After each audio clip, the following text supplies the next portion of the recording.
بسم الله الرحمن الرحيم.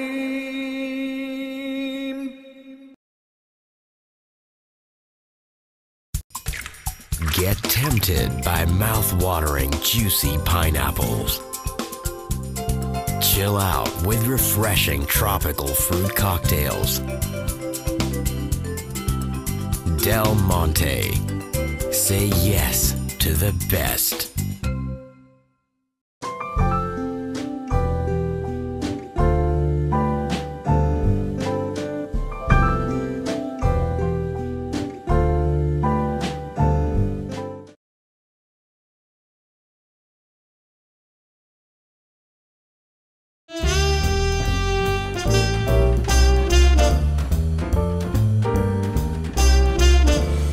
All right. We have here with us Air Vice Marshal retired Mr. Abid Rao, and there's a purpose we're doing this in English because the content and the discussion is of international interest as well. On the 28th of August, there was a news item in Pravda, the Russian website and newspaper, which was titled "Pakistan Can Make Russia Queen of Asia."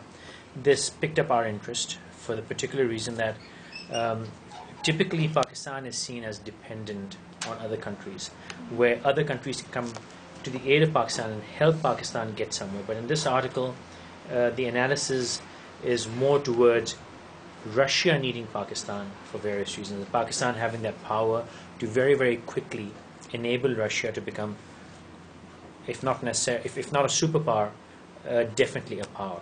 I would quote the article. It says, if this scenario becomes reality, Russia will obtain enormous leverage over the United States in one fell swoop. It will remove the Mid-Eastern loop, which cannot be tightened today just because of Iran. So this article discusses how Pakistan has need for Russia, but at the same time, if a Russia-Pakistan coalition comes into place today, it will bring great advantage to Russia. Abid, thank you very much for being here. Do you think this is a solution which can happen easily? Is this a solution? Do you think it is possible after all these years, and considering Pakistan has been great allies with the West, with America, with Britain, and we have acted as a very deep partner in the Cold War against Russia. We are the ones responsible for causing, well, not completely, but partially responsible for where USSR, the turmoil USSR took, and where Russia itself is today, because we helped the West in Afghanistan. So given the whole dynamic today in 2012 or 2014 in particular, when the whole Afghan dynamic has to change, how, in an overall nutshell, do you see this happening? You see, in diplomatic relations, things move very fast, and you have to see your interests on that day. No matter what past you carry, no matter what relations you've had with each other, but on a particular day when you need each other, and these interests must be for both the parties. Okay. So if it is in interest of Russia, it has to be made in interest of Pakistan also, if this is to materialize. Okay. Now, your question whether it can be done quickly, I will say it should be done very quickly. It should be done as smoothly. The government should make all efforts to make. You talking about Pakistani government? Pakistani government. Right. And of course, if they have a desire and if they have a plan or a roadmap for this, it must be discussed on the table to the mutual benefit. If you see Pak-America relationship since 1948-49, you see our first, I will say 10 years, we lived in great insecurity against India. We didn't get our dues in money from India. We didn't get our dues in military hardware from India.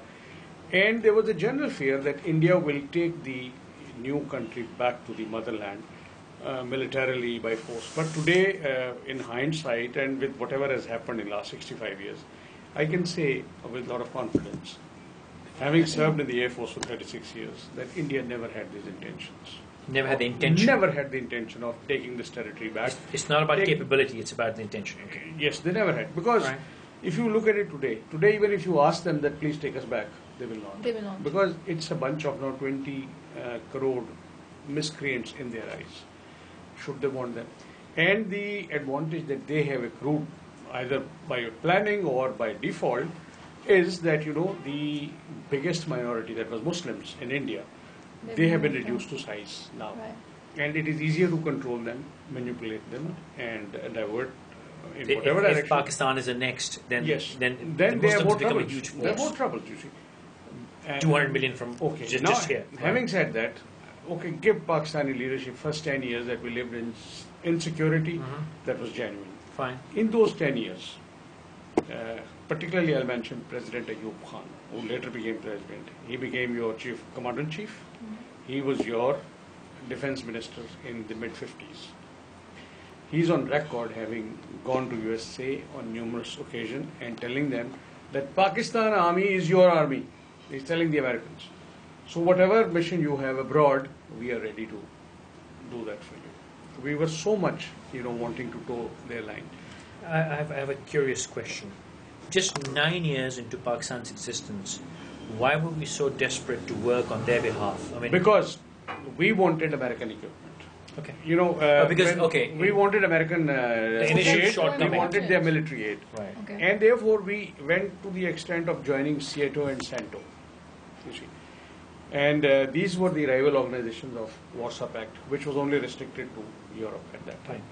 But SEATO extended up to Southeast Asian Treaty Organization, because you said we have East Pakistan with us, so we need to protect this country there. Fine. But both these organizations failed miserably to protect the breakup of Pakistan. Fine. SEATO played no role, and it is very clear that all American aid that we have received, the entire military hardware, is not to be used against India. On Pakistan's request in 1953, they said, okay, we will not talk about it publicly, but don't use it against India. So they have their conditions. They have their conditions. Because whatever aid we got, even today, the last F-16 that we received last year, is with this pretext not to be used against India. It's only against communism, which again is vague. Communism is China, communism is Russia. Russia doesn't exist anymore, that threat, but Which interestingly, we do not have. We don't have an enemy. We don't have an communists. enmity. That's why would We don't. we exactly. So we came under sanctions in 1963, then soon after 65, then 71 we were under sanctions until 79. Then when the Russian invaded Afghanistan, the American interest again became alive, and they looked for us, the idiots, and they gave us that little carrot, and we were back into the American. They gave 11 years to Ziaul Haq, because Ziaul Haq said, if you want me to fight the Russians, don't talk about democracy and 90 days elections and even the nuclear program. Fine. Soon after that was over, because even in the Russian government, when the governments changed, and when the last Gorbachev, when he came to power, he announced unilaterally, because he had seen enough of damage there, that by February 89, the last soldier of the Russian army would cross River Amur way back. Fine. And 90 we had this Pressler Amendment coming in again, Symington Amendment, and we were under sanctions again. So if you analyze it either from the military rule or the civilian rule era, in military rules we have been very good friends with America. With America. And in civilian rules, because the civil government, no matter how weak it has been, it tends to exercise its own decisions. And also has some political acumen. It has, depth. absolutely, because it's a, even today I will say, this government is more credible as far as these decisions are concerned than Musharraf's government, than Ziaul Haq's government, than Ayub Khan's. In spite of the domestic disaster. Despite every weakness, inadequacy, whatever, ill terminology you want to use, this government has better standing on these issues. And regardless of what we say, this government has seen a full cycle of democracy take place. Absolutely. But even then, don't you think so? The current government is also for Americans, whatever resolutions or whatever deals that are happening. But that's exactly the discussion. Yeah. If we keep this article in mind and Right. keep the recent 4 weeks of events, the Pakistani president visits, the Air Chief visits, General Kiani is about to visit Russia. Yeah. Putin is about to come. Right. So these are some very, very interesting dynamics. Developments. Whole And trend suddenly, which we see. we're taking Gavada away from Singapore and saying, oh, we have not created an environment and give it to China. So suddenly, in the past 5 or 6 weeks, The very trend is interesting things are changing. happening. So Yeah. You see, then once we became the members of CETO and CENTO, we gave our air bases to Americans. to use against time. Russia. We did ask. This U-2 aircraft used to fly from Peshawar. It used to go over Russia for strategic surveillance and would return. In '63, it got shot down. And Russians had been warning us that this is an anti-Russia. It's an anti-state hostile act. But we didn't bother. I mean, Yukon was very happy with whatever American support he was getting. And once this aircraft got shot down, the pilot was captured, and Mr. Khrushchev is on record having marked a red circle around Peshawar. He said, this is my first nuclear target. We went to that limit, and we were still not pushed. Then we went to war. Russians again backed up. The Americans backed out, put us under Abandoned us, sanctions. sure. Russians came forward again. In '66, the Tashkent Declaration was a very honorable settlement of the war that we had initiated with India. All our territories were returned. Exchange, in fact, not returned, because we also had captured Kemkaran and some other territories. And had things remained, good with Russia, I think Kashmir would have had some kind of honorable Settlement solution. by now. Then what happened? The Russians offered us military aid, starting with non-combat equipment. They offered us even the aircraft. We got some of them here, but then we found that those aircraft do not suit our central doctrine. I mean, one aircraft carried a crew of 7 people. We didn't have that manpower with us. So when you lose one aircraft, you lose 7 people. So we flew those aircraft here. They were parked here in Karachi, and then, I've seen them in my early days in the Air Force.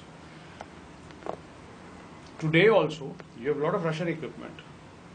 Your main armored strength is in the Ukrainian tanks. Your transport fleet of the army is Mi-17. We've operated Mi-8 since 1967, which is such a good aircraft, the helicopter, that Americans call it a Russian fluke, because Americans cannot digest a good Russian equipment. So there's a Russian fluke in the Especially from that era. Mi-8, Mi-17, and there's a Russian fluke in the MiG-21. And these have been mentioned again in this article that when the air chief went, he's talking about Mi-35 attack helicopters, that's a Mi-17 combat- transports, and yes. GF-17 program. Our GF-17 program is also dependent on them. is, flying with a MiG-29 engine. MiG-29 Again, is a Russian twin engine, technology. which is a Russian aircraft, modified by the Russians for a single engine aircraft. Because MiG-29 has 2 engines, so the load of the aircraft ancillaries is divided on both. Air conditioning, And pressure, then come the 70s, Yes. I remember as a child going to Russian cultural exhibitions, buying Russian books Absolutely. in Urdu. Not only that, in Zulfikar Ali Bhutto's time, Russians offered you a lot of education scholarships in engineering universities and in medical science. And industry. And industry, of course. Steel mills. Yes, starting from students. Right. So when Ziaullah came, he banned it on those students to join any government agency. He says anybody holding a Russian degree will not be given a government job. So that is what I've been talking about, the brainwashing or the anti-Russian. Now, interesting. I'd like you to talk about this here. Whenever we have allied ourselves with Russia, Russians. we have had economic and industrial and education aid. Whenever we've allied with the West, we've received money. Only the military hardware And money. or a war strategy if you want to fight somebody. Fine. For that. Otherwise, Americans would have never given you. Nothing development-wise. Nothing, no economic development, no health. But then, we are also at fault, because, I have We heard said Americans saying that Pakistan never asks for anything else whenever they become friends with Americans. They only ask for F-16s and Right. radars And and, money. And cash, And cash. which can reach Switzerland or various Oh, other God, And of course the Western conditions. states. And their Yes. conditions. And the conditions. I mean, China gives you project aids. They even don't give you cash. yeah. Yeah. So they will give you technology. They're willing to build dams and airports and roads and yes, and even I mean the heavy mechanical complex yeah. given by China, Pakistan aeronautical complex made by China, Yeah. steel mill by Russia, Camera. and similarly, but you have nothing to say for America as to what have they done about it. But I mean, I don't blame anybody. It is our own selves. We have to look. We have sold ourselves any, cheap. on any given day, you should see where does your interest lie today. Coming back to this, it says in case of partnership with Pakistan, Russia could take control of the logistics of the US military bases in Afghanistan. Russia already controls a northern distribution network in Uzbekistan and Tajikistan that border on Afghanistan. If we add the southern routes from Karachi to Chaman and Torkham, then all deliveries will have to be coordinated through the Russian-Pakistan alliance. Is Pakistan's geopolitical situation that valuable to Russia, and does Russia get certain advantage like that? You see, it is. In fact, the most prominent point here is this Strait of Hormuz, which you can control from Gwadar, from where more than 60% of the oil flows from Iraq, from Kuwait, from Iran, from UAE. These are the four major countries that are sending their oil through this. Mm-hmm.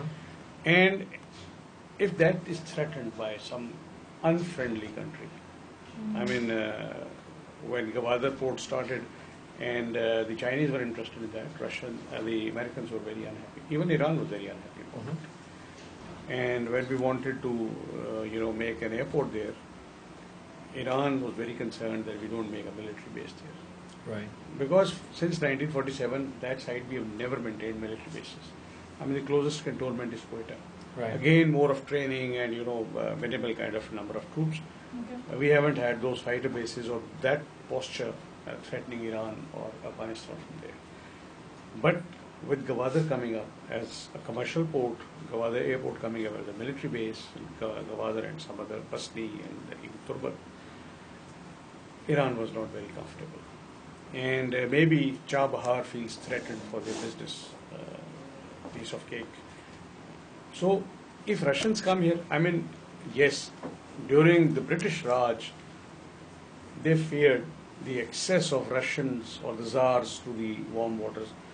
I mean, today, I don't think there is any such threat of somebody taking over any country. India doesn't threaten you from that angle. Afghanistan is threatening you from ideology, that Sure. the Taliban people and all that. But these frontiers have to be checked. I mean, if somebody is threatening you with their ideology, you strengthen your own beliefs. That if you don't like their ideology, don't let that come in here. Sure. But when the Russians come in here, you see, there are these conflicts within our mutual relationship. For example, I mean, like we were talking the other day, with Russia, there is the issue of Chechnya. I mean, Jamaat-e-Islami and so many other these Maulvi groups, they hold that against them, that they are, killing Muslims there. So are the Chinese doing in Xinjiang. I mean, we don't talk about that openly, but Chinese have serious oppression in that they, area. since 1987, in Ziaulak's time, whatever ambitions Ziaulak had, they were definitely not liked or approved by the Chinese government till today. To the extent you can't fast, you can't have a copy of the Quran, you can't a lot of things. Today, I mean, that is the situation. I have visited this province many a times, and during daytime, the mosques are all locked. And who are these Muslim majority people in Xinjiang? There's 70% Muslims there. These are those Turks who were enslaved by the Mongols and brought to this area. And they shifted from Mongolia to Xinjiang.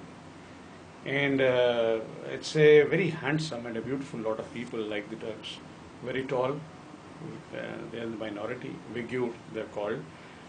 And all Chinese policies failed there. Whether it is the economics, whether it is one-child policy, and whether it is the general development level of entire China is one, Xinjiang is way below that. It's a Muslim majority area.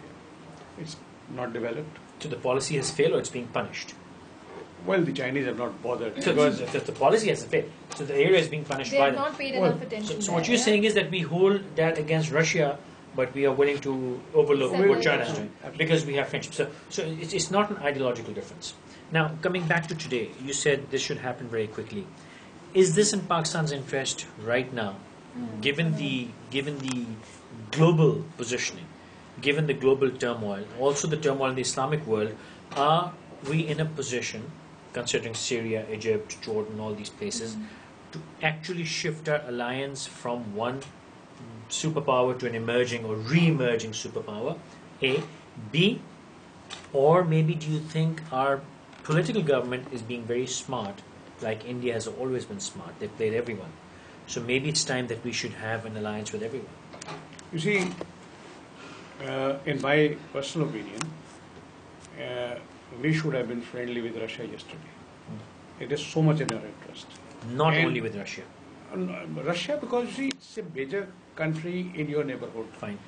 And we have made deliberate efforts, unintentionally, I will say. These are two wrong words I'm using. But what I mean saying, we have been very, very careless in, our choice of words when it has come to Russia.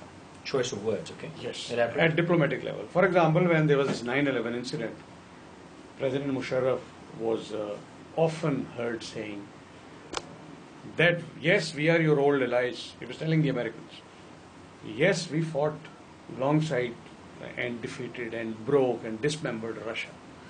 So once he came here and we were at a dinner, I asked him, I said, sir, you may declare love with America in as many words as you want to, but why are you taking Russia's name? Yeah.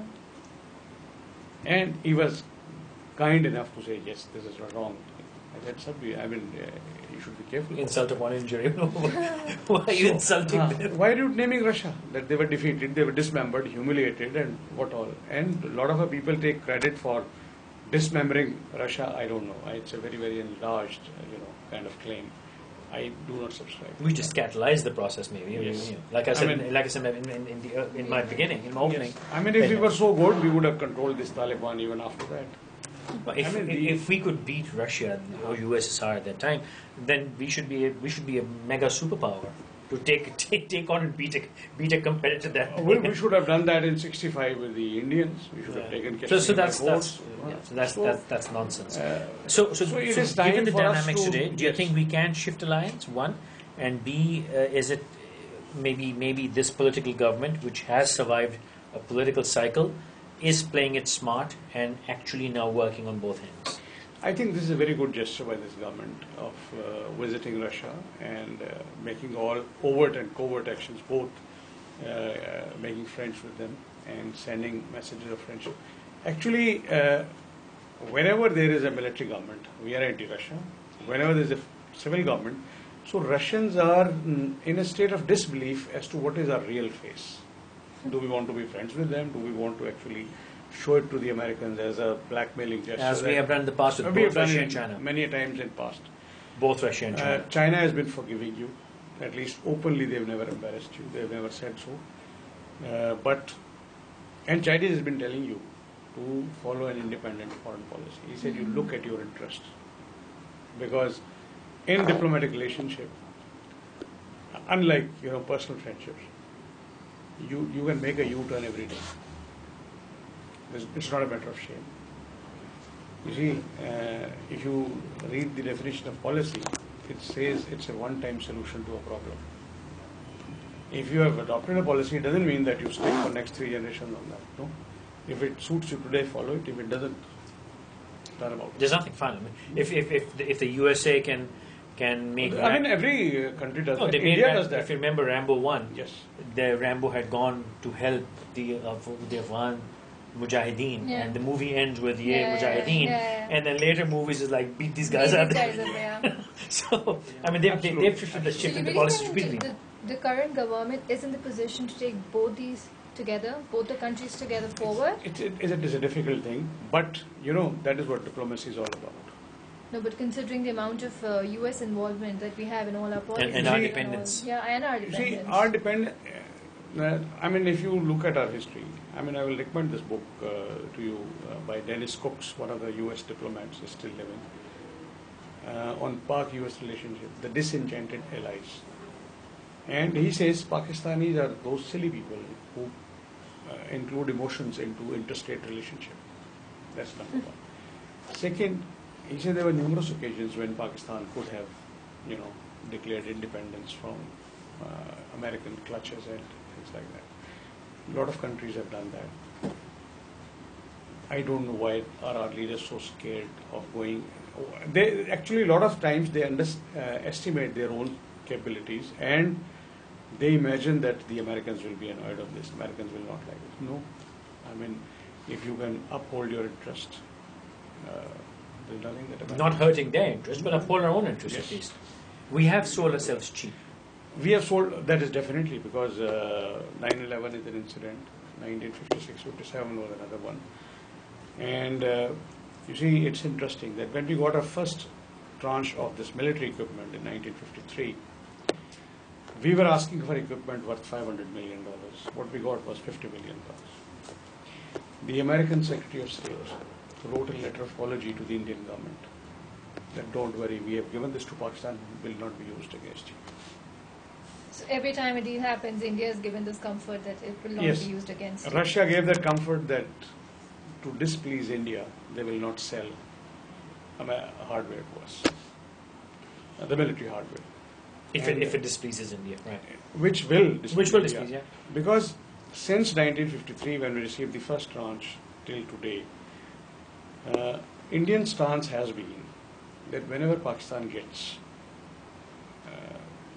potent weapons, like Pakistan was the only country in the world other than Greece who received B-57, the bombers. I mean, I'm talking about the offensive weapons. An aircraft that could go up to Bombay, an aircraft that could go up to Agra. I mean, our radius of action was that large.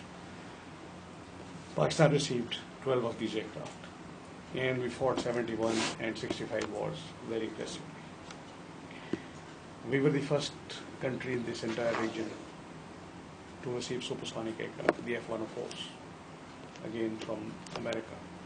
We were the first country in this region to receive air-to-air missile. The first air-to-air missile kill in the world is recorded by Pakistan Air Force, thanks to the American equipment.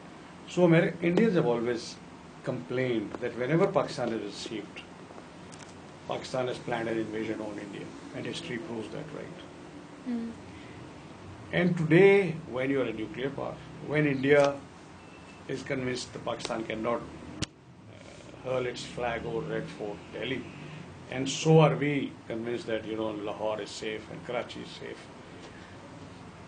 We need to revisit our foreign policy, particularly from military alliance. So, given the signs that there is a lot of traffic back and forth, presidents and generals and air marshals, And do this you- article. and this article, do you think we are going to see this thing actually happen? Because the date is 27 September when Putin is due in Pakistan, Islamabad. Do you think this would in this meeting there's Tajikistan and Afghanistan as well. Now, similar meetings have been held with America overseeing them or being involved. This is a shift. Do you think this one would carry weight? One, or is there a possibility that something untoward may happen in Pakistan which could delay this meeting? It may happen. I mean, people were even, the 16th August attack on Kamra base, people were saying that since Putin is planning to come, there are such incidents. Well, Governments can fall too. government, I hope, doesn't fall. I mean, I don't want this for once. I don't want this government to fall because I want this government to see its full cycle. Absolutely. And second thing I would like to add to this, that the next government should also be a civilian government. Absolutely, no discussion there. No discussion. Even if it is the same. Even if it is the same, I mean, let people elect. I mean, if people like this, let them I mean, I've been a elect. huge opponent of this government. We both have been. Yeah. But again, look, hindsight, looking back, fine, they've been a complete disaster domestically. Yeah. But See- it has served a long-term See, purpose. democracy is to respect the 51% Sure, mandate. fine. So the remaining 49% can be very unhappy, but then try next time. But that is life. That's life. Okay. And, So do you think something would come out of it or not? something should come out of it. The government should remove all possible hurdles.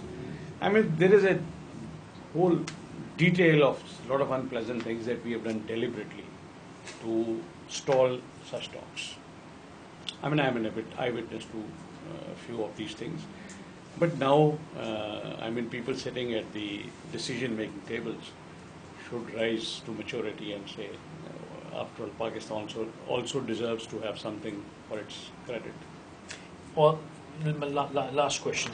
All the advantage this article says Russia has in an alliance with Pakistan, is this true or is it exaggerated? Or Russia does get this massive advantage? Russia will get this massive advantage, because Indians believe, the Americans believe, I also believe, that key to peace in Afghanistan lies in a stable Pakistan. So Pakistan, all these mature, people outside Pakistan should strengthen this government, this state, by whatever means. Because whatever is making this country unstable, for example, the funding of some of these Arab countries to keep these madrasas alive and these Taliban alive and all that, that can also be checked only if the America and the Western countries cooperate with you, because they know the movement of this money. Sure. And we need their support. Russians, I believe, have solutions to all your problems. They have the money. There are these billionaires sitting outside Russia with this money and they don't know what to do. Pakistan is one country which has a very big portion of your black economy. So that money can digest easily to the benefit of the people. I'm not saying for any other wrong way. And I believe historically Russia has never destabilized its ally. America has always destabilized its ally. So that character you see post 1945 scenario. This article also talks about two Russian companies who are interested in enhancing the production capacity of Pakistan steel mills, which interestingly was established by the Russians. By the Russians, yeah. So it's a Russian plant, and they're saying we can take the capacity up 3 times. 3 times. And there's also talk of companies who are Gazprom's ready to invest in Iran, Pakistan, and India gas pipeline. So they're willing to invest. Like I said, they've got huge amount of surplus cash, and in return they can get access to our mineral resources in Balochistan, the coal project. They can get access to the ports, the military. Something that we couldn't do, and they could help. You see, you open the doors only on the commercial side first. Later go into your military or any other such sensitive area. No, I'm saying even if we get nothing from them, they get advantage in the region where it talks about the Strait of Hormuz, Gulf. You see, it's a question of selling whatever you have the best. Sure. For example, Singapore, I'll give you an example. It's a very small country. Their Air Force doesn't have enough airspace to do its exercise. So they buy the airspace of Australia. Yeah. They move there. They have the jets parked there. They have the jets parked and they do their air combat exercises, which needs very large areas for training, and they sell that. Singapore has these conference halls to sell, and the rental value of these conference halls or tremendous. seminars is more than your entire export value of the Pakistan, nation. So whatever you have, whatever you have to, whatever legitimately you have. Absolutely. So would it be right to say that we're not playing on our strengths right now? We are not.